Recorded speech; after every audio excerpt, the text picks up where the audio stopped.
يطلع يخبط لك على ظهر العالم بالغيه، واللي يطلع يفضل يعمل كده، واللي ياكل ويشخ ويتعشى معلش في الغيه ويعمل. يا جماعه الغيه دي مكان للمتعه، بنطلع نغير نستمتع كلنا مع بعض 15 دقايق بنغير جو عنه. السلام عليكم ورحمة الله وبركاته، اخواتي وحبايبي في الغواية. احلى واجدع مسا عليكم من قناة اخوكم محمد خالد، القناة الحمام مع الدوخ. طبعا معانا اخونا جمال من الهرم، الراجل بطل حمام وصفى الحمام. كان بينش حيطي، كان بينش جوه شقة، كان عامل أولة. برضه هيحكي لنا معاناته وهو بطل ليه، وايه المميزات في نش الحيطة، وهو صرف كام على الحمام، وهو هل هو الحمام مشروع ناجح ولا مشروع فاشل. يعني الفيديو ده بالنسبة للناس اللي برضه يعني بتستقوى على الضعيف في الغية، ان واحد مثلا جاب حمامتين يسيبهم في بلكونة او في حيطة او في شقة، وانت تطلع تمسكهم او تطلع تقعدهم. والناس برضو اللي بتسأل الحمام مشروع ناجح ولا فاشل، وهل الحمام ينفع يطير في بلكونه واوضه ولا لا. طبعا هو معانا هيعرفنا برضو بنفسه، وهنساله كام سؤال ويرد علينا. اول حاجه انا احب اشكر المشاهدين ومحبين محمد في القناه كلهم. انا جمال مبرمج كمبيوتر، معايا 6 لغات، تخصص سيرفرات، تخصص مواقع، جرافيك، تصميم، الكلام ده. تمام. انا بدات في هوايه الحمام كده من 6 سنين تقريبا او 5 سنين. طبعا انا ما كانش عندي مقدريه ان انا اعمل غيه فوق السطح، يعني انا ما كانش عندي مقدريه ان انا اعمل فوق السطح غيه، لانه انا هي مش مقدريه فلوس، لكن انا قلت ان انا لو عملت غيه فوق السطح كان في مثلا في فئران، في قطط، في الكلام ده، فانا طبعا بالنسبه لي كان صعب جدا ان انا اعمل غيه فوق السطح. فاتجهت جبت حمام. تمام. هي اسوأ حاجه في الدنيا يا محمد، انك انت تتنشئ في منطقه، تتنشئ في المكان الغلط. يعني زي ما بيقولوا كده تتنشئ في منطقه فيها ignorant people او sick people، اللي هو ايه، ناس مريضه او ناس عندها مشاكل نفسيه او ناس جهله زي ما بيقولوا. تمام. انت مش هتعرف تتعامل معاها. دي نقطه. اول حاجه ان انت لازم تعمل قواعد لنفسك تمشي عليها. لازم تعمل قواعد لنفسك تمشي عليها، شروط تمشي عليها. لازم تعمل 1 2 3 4 5. ما ينفعش ان انا اعمل حاجه عشوائيه او امشي في الدنيا كده عشوائي. ما ينفعش ان انا امشي عشوائي. بس فانا كنت عامل سيستم لنفسي، نظام، وكنت عامل لنفسي برنامج ان انا ماشي عليه في موضوع الحمام. فيعني الموضوع طويل يعني. طب انا عايزين دلوقتي نسالك سؤال، هل الحمام ده مشروع ناجح ولا هي هوايه؟ هل ينفع ان هو يبقى مشروع، ان الواحد يخش في الحمام بقلب كمشروع؟ بص يا محمد، هو مبدئيا دلوقتي في الوقت الحالي الناس كلها في موضوع الحمام، يعني بنقول بنسبه 80 او 90%، معظمهم بيبقى طالع لهدف معين، وهو ان هو لا يرخم عليك او الكراهيه فيك لانك انسان ناجح. في مثل بيقول لك ان لن يكن لديك حاقدين فاعلم انك فاشل. يعني انت لو مالكش حاقدين 1 2 3 4 حواليك، فانت انسان فاشل. هتمشي معاهم كده، هم مش عايزين الا كده. لا، هو الواحد عموما يعني اي انسان في الدنيا ناجح لازم يكون ليه 3 4 حاقدين عليه بسبب او بدون سبب. تمام. فانا بالنسبه لي موضوع الحمام في الوقت ده، لا، الحمام مشروع يعني هو للاسف النشر انتهى من 2013، ودلوقتي يعني بالنسبه لي انا الحمام خلاص بقى مشروع فاشل، لان الموضوع بقى طفولي شويه. يعني بقى في اطفال بتطلع، في ناس بتطلع ترخم دلوقتي، في ناس بتطلع اصلا بقى اكل عيشها ان هي تنام في الغيه. واحد يطلع مثلا وهو واهله كلهم ممكن ينيم اهله كلهم في الغيه عشان يمسك حمام.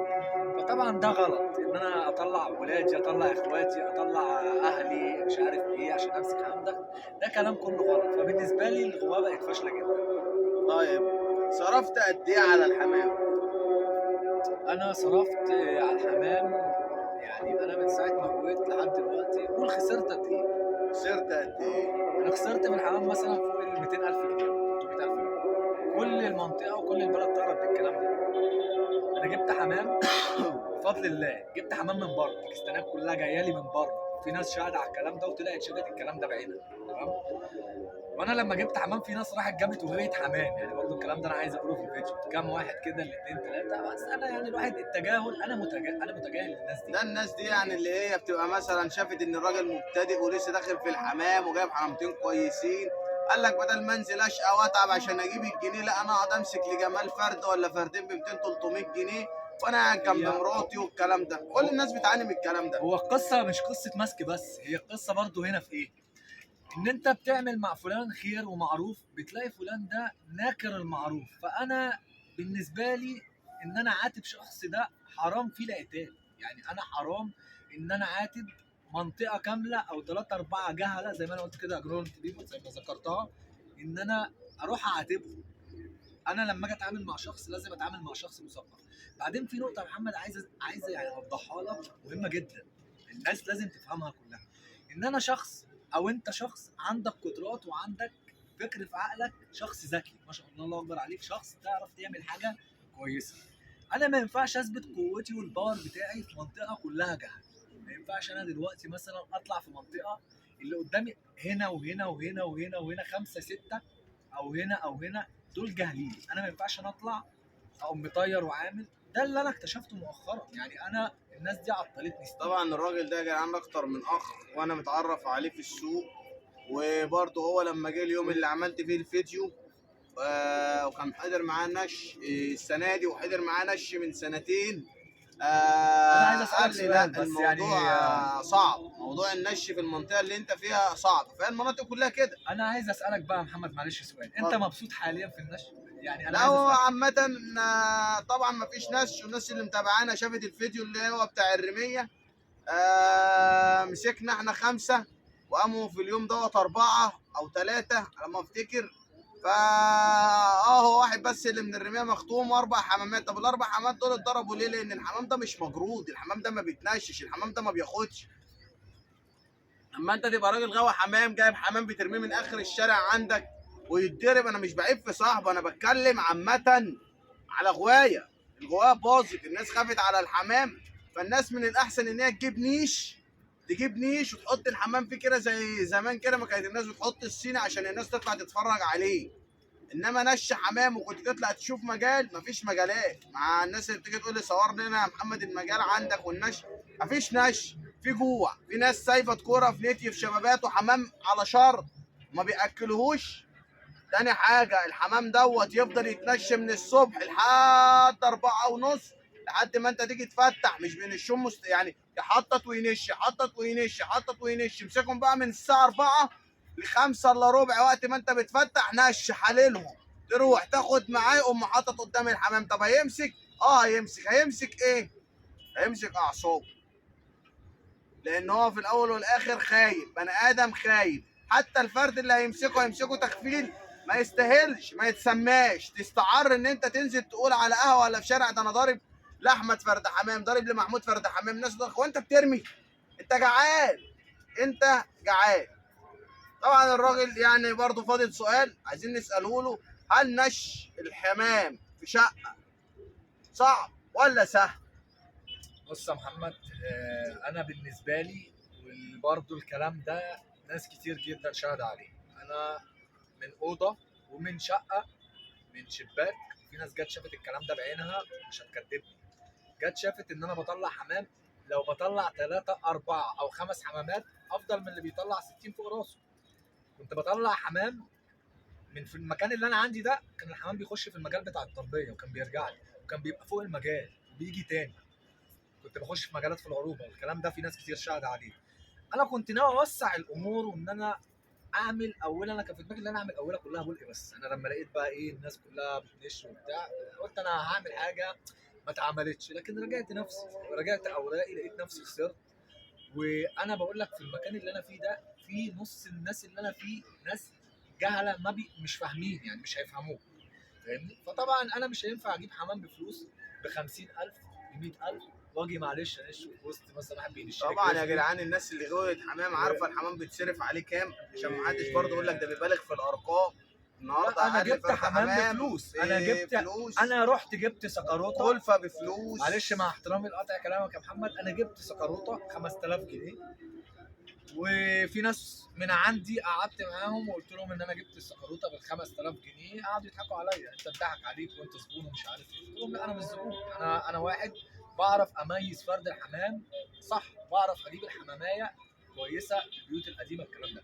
في نقطه برضه انا عايز اتكلم فيها، محمد سالني بيقول لي انت اتمسك لك حمام، انا اتمسك لي حمام، يعني انا اتمسك لي حمام. في برضه حاجه عايز اوضحها بشكل اكبر، في ناس يعني انا مش هذكر اسماء في الفيديو، بس في ناس قال لهم في بتوع ازاز وفي مش عارف ايه، كانوا بيروحوا يشتروا الحمام المضروب اللي بيتضرب لهم بفلوس، يروحوا كده ويعيطوا على الحمام، واللي بيعيط عشان مساويد واللي مش عارف ايه. انا اتمسك لي شخشولي، شخشولي اتمسك لي. الشخشولي ده في اليوم ده كان الجو ساقع وبتاع، وانا واقف والحمام ايه عايز ينزل، وفي ناس ماشيه جنبي ومش عارف ايه، انا عايز انزل الحمام، انا عشان حمامتنا الله اكبر يعني كانوا بيطلعوا في يوم باور عايزين ان هم ياخدوا راحتهم شويه، فانا كنت عايز انزل الحمام، الحمام ما رضيش ينزل. الشخشولي دخل مع جاري، في الثانيه في الثالثه راح محطته. بعد ما حط الشخشولي جيت ان انا بتكلم، انا جاري ده انا مديله قطقاطي ومديله يا عم ما حمام، تقولش انا مش بقى عايز يعني، ما اتكلم يعني، تذكرش حاجه مش عايز عشان الناس اذكر، ما بس انا تزعلش. بدي حمام وخيري على هو يا ناس جدعان كتير. برضه عشان راجل مبتدئ في الحمام عايز يوصل معلومه اه بس مش عارف يوصلها لكم، ان هو الراجل عمل خير مع ناس نقروه الغية بالمعروف. نكروه. وناس من الزور قالت لي احنا ممكن حمامك ده نجيبه لك ونتف في وش يعني نتف في وش اللي خد الحمام ده، بس انا ما حبيتش ان انا اكبر، لان ما انت مش هينفع تمسك في علينا حد غية كبير، الحمام معلش. ما تستاهلش ان احنا نعمل مع بعض مشاكل. وعايزين برضه نوجه رساله للناس ان لما يلاقوا حد مبتدئ في الحمام ولا واحد جايب حمامتين يفرح بيهم في بلكونه او كده تمسكهم، ما يعني اساسا يعني ما يا عم انا يستحقوش كان ان في انت هواي تمسكهم. بيعيطوا يجي لهم الضغط عندي، الكلام ده كنت بسمعه على قهوه هناك، في هواي عندي جالهم الضغط من اللي انا كنت بعمله، بس انا قلت ايه؟ قلت يا عم لا انا هروح بقى انا اظبط اموري واظبط دنيتي، انا اتعطلت سنه وسنتين يا عم محمد، معلش الناس اللي بتخبط بظهر العلم على الغيه، اللي بيطلع يخبط لك على ظهر العلم بالغيه، واللي يطلع يفضل يعمل كده، واللي ياكل ويشخ ويتعشى معلش في الغيه ويعمل. يا جماعه الغيه دي مكان للمتعه، بنطلع نغير نستمتع كلنا مع بعض 15 دقايق، بنغير جو عن نفسنا، بنبقى كلنا كده بنغير جو، مش بنطلع نتحدى بعض ونشتم في بعض في الشارع، وده يصفر وده مش عارف ايه. انا قاعد مع ماشي محمد يا من اسطى. شويه سامع تصفير ده دي يعني ده كده بيدل، يعني الواحد برضو بيدل على ان الشخص اللي قدامك بيحقد عليك. اي شخص يفضل يصفر ويعمل اعرف ان هو ما حقود. علينا، عشان برضه الفيديو ما يطولش على الساده المشاهدين بتوعنا، تحب توجه ايه للمشاهدين بتوعنا؟ ساك من الناس اللي عندي. لا انا بوجه رساله للكل، مش قصه ناس عندي، انا الحمد لله بص يا محمد ماشي. انا ما بذكرش اسم حد، وفي نفس الوقت انا مش عايز اتعامل مع جهل تاني، خلاص الجهل ده مرحله وانتهى. انا عايز اوصل رساله لكل الناس ولكل المشاهدين، ان كل واحد عامل حمامتين كويسين يخليه في نفسه، يفكوا من جاره ويفكوا من الفلان اللي بينش، وانا طالع عشان امسك فرد حمام من الشخص ده، وعشان اعمل في الشخص ده، وعشان امسك فرد لمحمد خالد. يا جماعه فكوكم من موضوع ماسك الحمام، عشان ده مشروع فاشل. اغوى حمامتين لنفسك واعمل حمامتين يشرفوك، وما تتكسب حاجه الناس، ما تقولش انا اجيب فرد ب 60 وب 70 وب 50 جنيه، الاسترالي النهارده المعفن ب 200 جنيه في السوق. طبعا يا رجاله، طبعا احنا عاذرين احمد بسبب المواضيع اللي اتعرض لها طبعا، وان هو راجل لسه داخل حقه. طبعا كل الناس جوه الحمام بتعاني من ناس جعانه وناس جنبها بترخم وناس ما وناس هو في وناس. مثل بيقول لك يا نعيش عيشه فل يا موت احنا الكل، انا برضو طبعا. سايب كل واحد براحته، بس ليها وقتها بقى يعني، كل فما واحد ليه وقت. علينا يعني يا جدعان، ربنا يصلح الحال واحلى مسا عليكم، والسلام عليكم ورحمه الله وبركاته.